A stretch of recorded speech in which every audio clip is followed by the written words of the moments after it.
The Ceramic arrives in Wellington, bringing to New Zealand the first British rugby team to tour this country since 1930.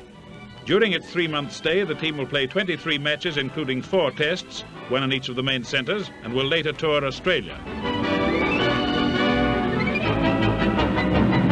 This, the 5th British team to tour New Zealand, is composed entirely of players of international experience. Of its 30 members, 3 come from England, 5 from Scotland, 9 from Ireland, and 13 from Wales.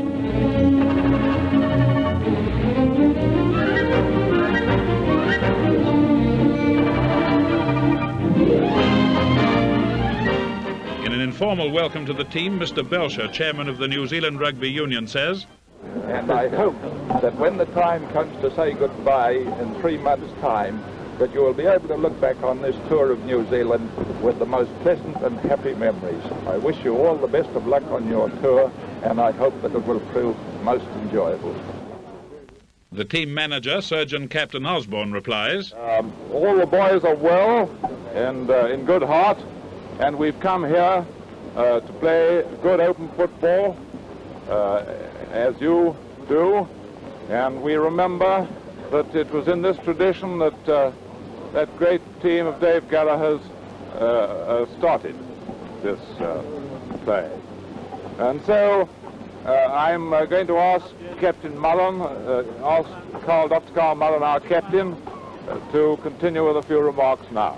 But we're all jolly glad to be here. Well, on behalf of the team, I would just like to say we've had a very, very pleasant crossing. We're all feeling very well, and we're looking forward very much to our games. I was one of the lucky ones who played against the Kiwis when they were over in the British Isles on their last occasion, and I do hope that we go down as well here in New Zealand as that grand team went down in England. Yeah. Thank you.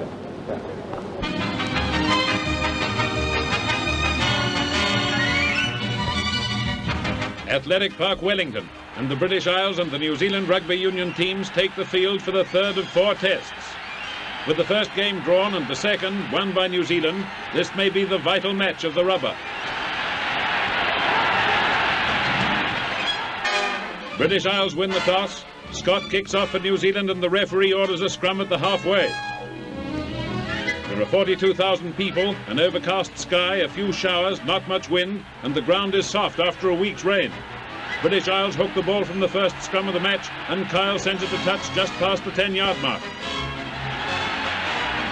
The British Isles backs have it again, but Matthews is brought down. From a ruck it goes to Bledden Williams, their captain for today, who left foots it for touch with a beautiful kick just short of the corner.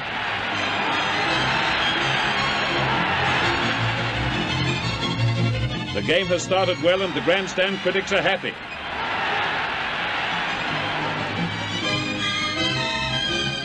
From the ruck it goes over the New Zealand goal line. Scott gathers in, dodges one man, kicks for touch from in goal, finding it about 10 yards out. The kind of play that makes strangers in the crowd old friends. From a scrum, Bevan gets it for New Zealand, passes to Scott, who's come into the back line as an extra man, but the referee penalises New Zealand for a scrum infringement, and Robbins takes the kick for British Isles. It's over, and British Isles lead 3-0. From the line out, the forwards pack round, and the New Zealanders hook it back to Bevan, who gives it to Haig. Haig tries to go through on his own, but is well tackled by Kyle and Mackay.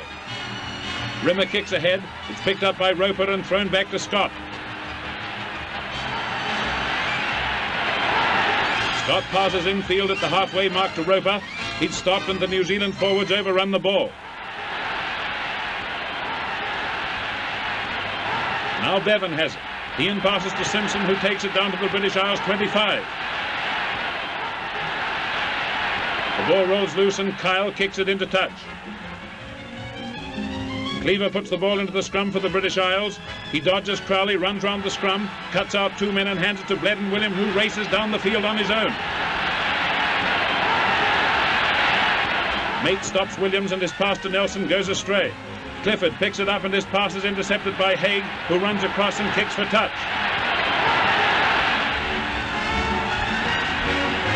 New Zealand hook the ball and Bevan gives it to Haig. Haig throws out a high one. It's intercepted by Bledden Williams and he kicks just as he's tackled. Scott gathers it in, dodges two men and kicks upfield. The British Isles backs attack again. Roper downs Williams and his pass is intercepted by Elvidge, the New Zealand captain, who passes it out to Mates on the wing, and Matthews just misses him. Cleaver gets Mates and his pass to Roper is forward.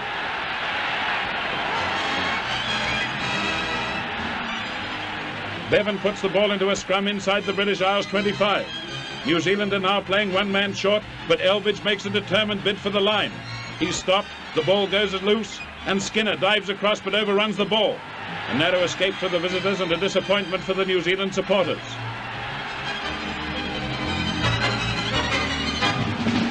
Next, Crowley dives for it, but Cleaver dives too, and just stops the ball crossing the line, and it's kicked back into the forwards.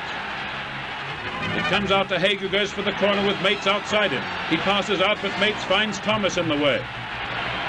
The referee awards New Zealand a penalty for obstruction, and Scott takes the kick. It drops beside the post, and Clifford takes it and runs across the goal line. He's tackled and the ball rolls loose. Bevan gets it, sends it along the New Zealand back line. It gets as far as Elvidge, he loses it, and now the British Isles backs are taking play right down the field.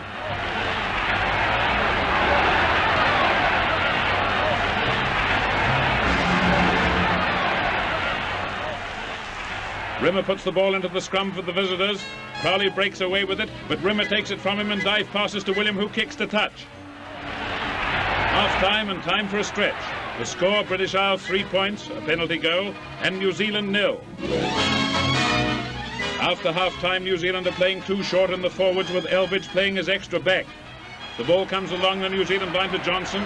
He passes to Elvidge, and Elvidge races for the line and crashes over in a tackle.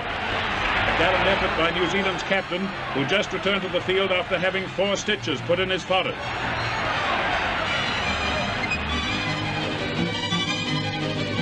Haig takes the kick. It's outside the post, and the score is now 3-all. From a line-out, the ball goes to Rimmer and on to Kyle, who cuts between Haig and Roper, but his pass to Williams is forward.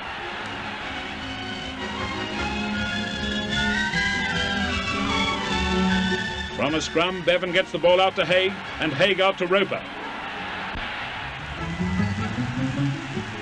The ball goes loose. Matthews picks it up, fends off Mates and kicks for touch. A few minutes later, New Zealand are awarded a penalty, and Scott has a shot. It's over.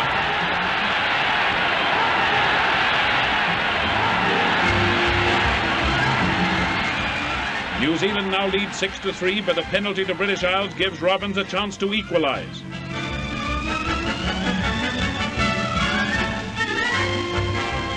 A good kick, but just outside the post. With only a few minutes left and New Zealand leading by the slender margin of 3 points, both sides are playing all out. British Isles needs at least a draw to save the rubber, and New Zealand have won it if they can hang on to their lead and take this game.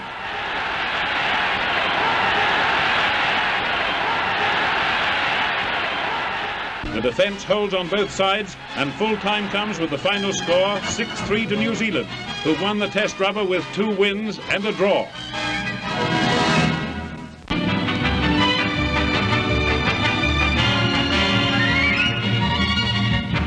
At Wellington's Athletic Park, the Governor-General, Sir Bernard Freyberg, BC, meets members of the New Zealand Maori team, which is playing the visiting British Isles Rugby Union team in the final match of their tour. Captain of the Maoris is Blake of Wairarapa, and leading the British Isles team today is their captain Carl Mullen of Ireland, who introduces his men to His Excellency. To date, the visitors have played 22 games, won 16, lost 5 and had 1 draw. Throughout their tour, the British Isles team has played fast open football that has drawn record crowds all over New Zealand. The Maoris kick off into the light and a strong northwest wind, and Mullen takes the ball on the full and claims a fair catch just before his tackle. Mullen kicks high from the mark and the ball goes into touch. Ken Jones throws in for British Isles. John gets the ball and it goes out to the British Isles backs. The ball goes along the line to Williams, who kicks for touch and finds it with a good one near the corner. For a weekday match, the crowd of 40,000 is a record. There'll be no business done in Wellington City today. From a scrum near the centre of the field, Carl gets the ball out to Henderson, who kicks ahead and follows up fast. Taylor, the Maori's fullback, stops the rush, but the ball comes the other way.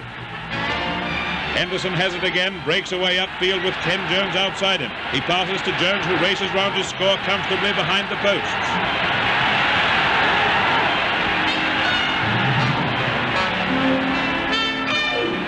Lewis Jones, British Isles fullback, has no trouble with the kick from right in front.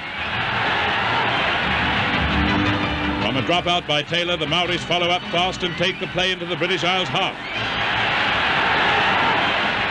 From fast, loose play, typical of the whole game, Mariner picks the ball up and when tackled, passes out on his left. O'Hire gathers it in, passes out to Ursig, the winger, who goes for the corner but is pushed into touch by Ken Jones.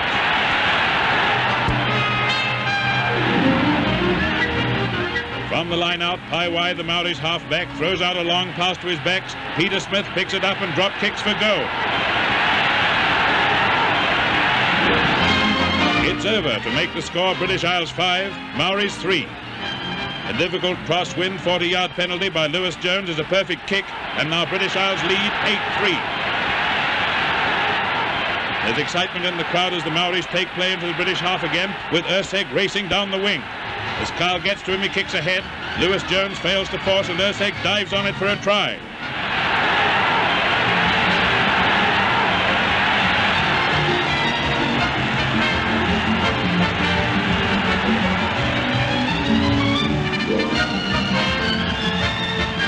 Taylor's kick misses, and the score is now British Isles 8, New Zealand Maoris 6, still anybody's game. British Isles attack again, and Henderson passes out to fullback Lewis Jones, who has Ken Jones outside him. Jones passes to Jones and goes for the line, but is forced out in the corner by Cheddington.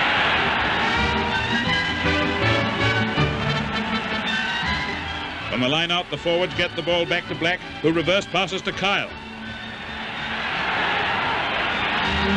Again, Lewis Jones comes into the line to make extra man, but the Maoris defence holds, and when Williams is tackled, the ball is kicked into touch.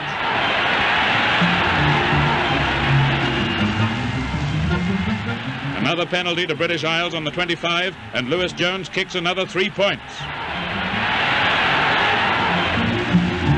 The score now British Isles 11, Maoris 6, and only a few minutes to half-time when Peter Smith, who'd been playing well at second 5/8 for the Maoris, goes off with a dislocated shoulder to leave them one man short for the rest of the game.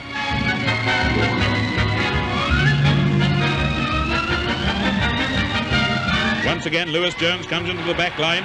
This time he cuts right through the Maori defence, draws the fullback, and passes to Henderson, who scores near the corner.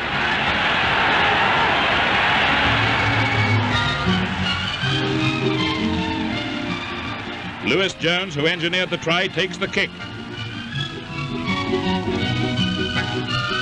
It's wide of the mark. Jones registers disgust, and the half-time score is British Isles 14, Maoris 6. After half-time, the Maoris, with a strong wind behind them, are all out to make up that 8-point leeway and are almost across the British line.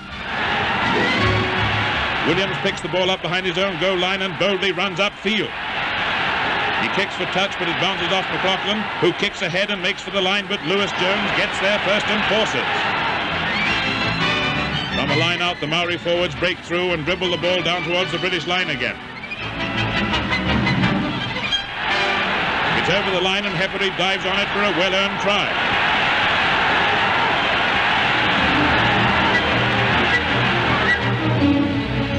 Taylor's kick is outside the posts, and the score 14-9. The Maoris, playing one short, have been attacking most of the second spell. Goldsmith takes the ball towards the British Isles 25. His pass infield is intercepted by Stevens, but Stevens is well swamped by Goldsmith, Blake and Ratterman. Time is growing short, and the fight for possession of the ball is fierce. From the ruck, Paiwai sends the backs away again in another bid for the line. Cheddington's pass to Ursig is snapped up by Ken Jones, and the Olympic sprinter flies up the touchline. Jones swerves infield looking for a gap, but it's closed, and he's brought down after a 50-yard run. From a scrum in the Maoris half, Black gets the ball, dummies, and then goes round the blind side on his own.